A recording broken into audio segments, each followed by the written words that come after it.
You know you're about to get screwed when the CEO's daughter stands up in the middle of your Series C presentation and says, "Dad, I think Michael's being way too conservative with our growth projections." 12 institutional investors on the Zoom call. Patricia Goldman from Sequoia Capital had flown down from San Francisco specifically for this. We're talking about a $120 million round to scale our enterprise AI platform, and Ashley Price, all 29 years old with 6 months at the company, decides this is her moment to shine. I'm Michael Torres, 48, former Marine-turned-tech founder. Built Apex Dynamics here in Austin over the past 8 years after my last startup got acquired. We'd grown from 0 to $18 million in annual recurring revenue, and this Series C was supposed to be our rocket fuel to $100 million. Ashley, I said, keeping my voice steady. Let's finish the operational metrics first, then we can discuss growth scenarios. But she wasn't backing down. She'd been doing this for 6 months now, questioning every decision, sitting in on engineering meetings where she didn't belong, sending strategy memos that read like MBA case studies. Her dad, Richard Palmer, wasn't just our board chair, he was also our lead angel investor from 8 years ago when I was bootstrapping this thing in my garage. Actually, Ashley continued, I've been working on some alternative projections that show we could hit $200 million ARR within 18 months if we pivot our enterprise focus. The silence on the call was deafening. You could practically hear laptops closing in offices across the country. Patricia Goldman's face went stone cold. She'd done her due diligence on our business model for 3 months. Our conservative projections weren't conservative. They were realistic based on enterprise sales cycles and market penetration.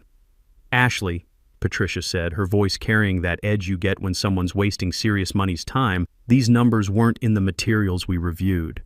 That's because Michael's team has been resistant to innovative thinking, Ashley replied. I had to develop them independently. I felt something cold settle in my gut. This wasn't just about the presentation anymore. Ashley was making a power play, right here, right now, with 12 of the most connected investors in Texas watching. See, here's what Ashley didn't understand about enterprise software. You don't just flip a switch and double your growth rate because some fresh MBA thinks you should. Enterprise customers take 12 to 18 months to close. They want references, proof of concept, security audits. The kind of methodical growth we'd been building wasn't sexy, but it was bulletproof. Richard, I said, looking directly at him on screen, maybe we should table the strategic discussion for our next board meeting and focus on the current round. Richard Palmer looked uncomfortable as hell. He'd been squirming since Ashley opened her mouth, like he knew this train wreck was coming but hoped it would somehow derail itself before impact. Michael's right, he said finally. Let's stick to the prepared deck. But Ashley wasn't done. Dad, we talked about this. The board voted to explore new growth strategies. That's when I knew she'd just stepped on a landmine. Excuse me, said Carlos Martinez, unmuting from his square. Carlos runs a family office in Dallas now, but we served together in Iraq 20 years ago. He doesn't tolerate bullshit from anyone, especially not entitled kids with trust funds.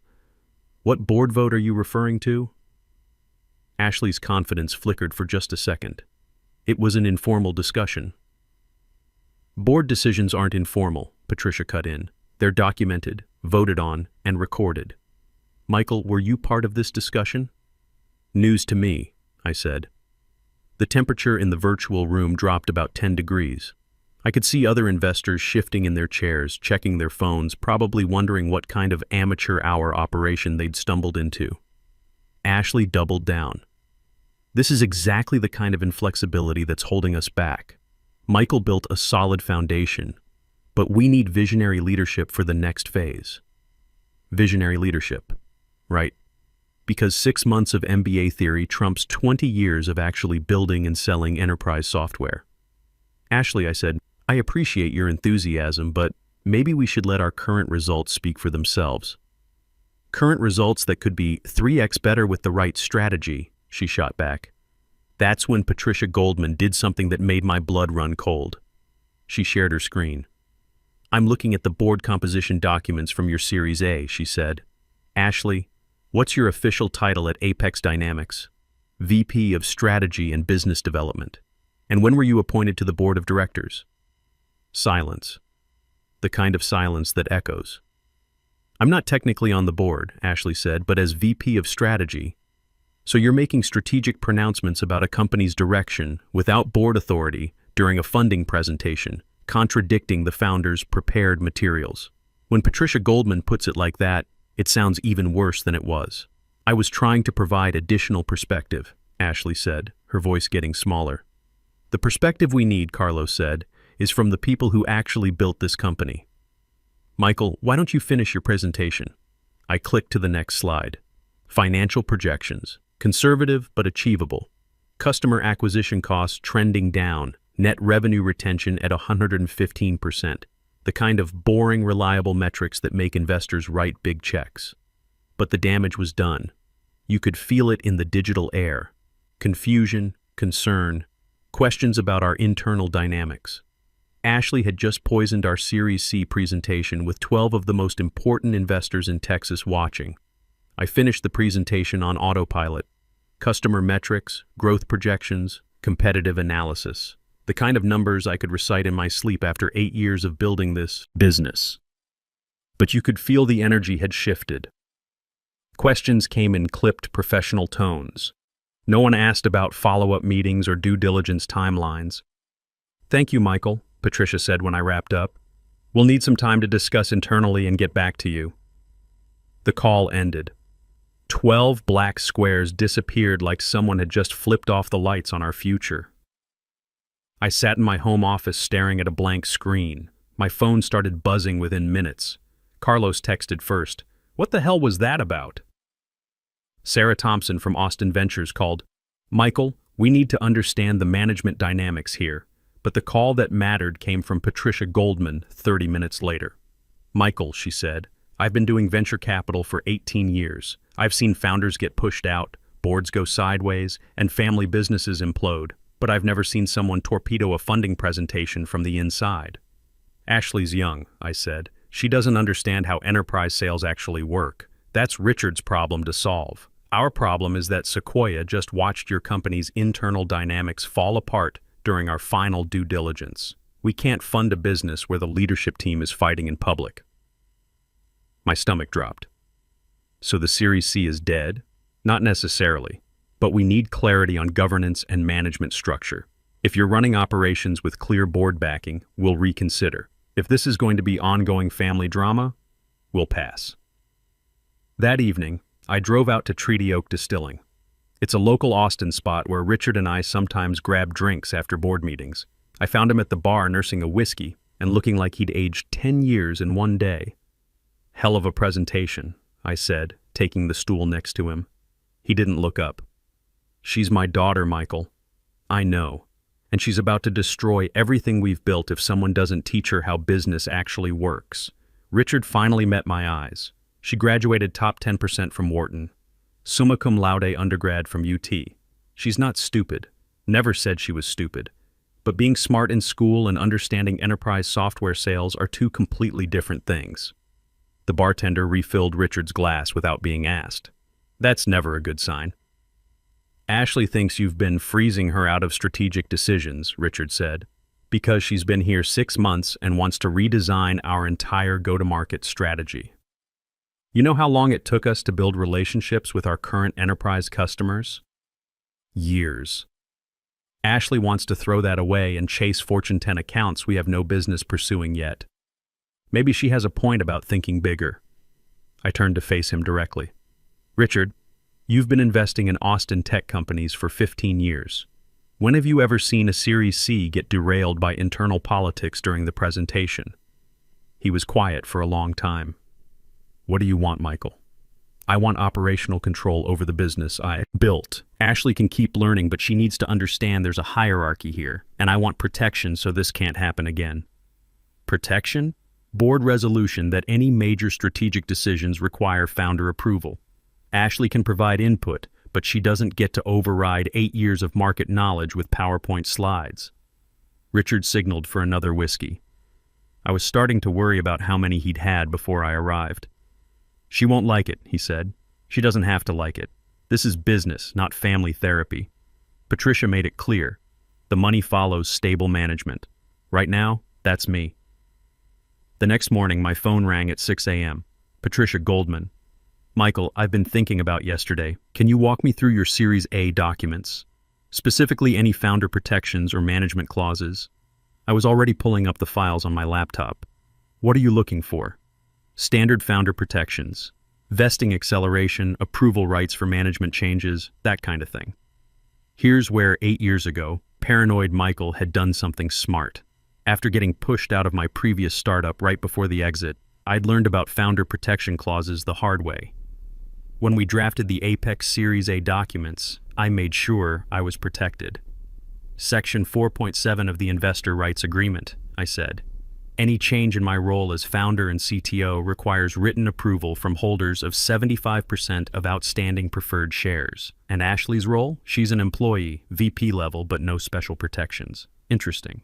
So theoretically, if the board wanted to clarify management structure, they could absolutely restructure Ashley's role without my consent, but they couldn't touch mine without a supermajority of investors agreeing. Patricia was quiet for a moment. Michael, I'm scheduling a board call for Friday, all directors plus Sequoia as lead investor. We need to resolve this before anyone else gets cold feet. What are you thinking? I'm thinking Ashley Price just reminded everyone why founder protections exist in the first place. That Friday board call was going to be interesting, because Ashley had made one critical mistake during her little presentation stunt. She'd forgotten that this wasn't just Richard's company anymore. We had institutional investors with fiduciary responsibilities, and those investors had just watched her try to hijack their potential investment.